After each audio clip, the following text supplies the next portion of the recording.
cara-cara untuk melegakan saraf di bahagian samping kaki kiri kita, samping peha kita. Okey, tempat sini yang paling-paling kita kena urut. Kalau kita nak urut bahagian sini, dia dah longgar bahagian sini, tetapi bahagian sini masih ketat. Jadi kalau ketat, nanti akan rasa macam sakit. Bila kita nak angkat tu, dia akan rasa sakit bahagian sini. Jadi teknik dekat sini kena urut, mesti wajib kena urut juga. Kita kena urut di bahagian peha. Okey. Yang kedua adalah di bahagian belakang peha.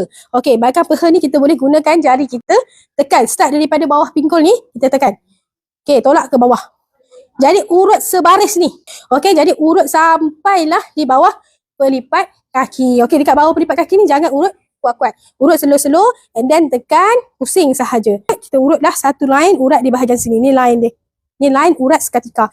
Okey, boleh tekan. Okey, daripada dalam peha, kita tolak ke luar peha. Kat sini kan ada satu tulang kan? Bawah tulang tu lah ada sakit seketika, saraf seketika yang sangat sakit sampai ke pinggang. Okey, atas lutut ni. Atas lutut ni ada satu urat yang sangat tegang sampai sini. Okey, kita start balik daripada bawah, turun. Naik atas pula, tekan. Dah sakit dah.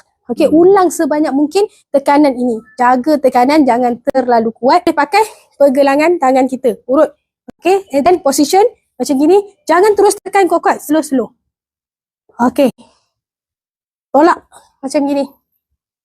Okey, kat sini jangan urut kuat-kuat. Kena slow-slow. Sebab sini bahagian sangat sensitif. Okey, urut. Tapi kini tempat sangat kita urut kerana dia punya saraf otot tegang. Turun sampai ke bahagian lutut.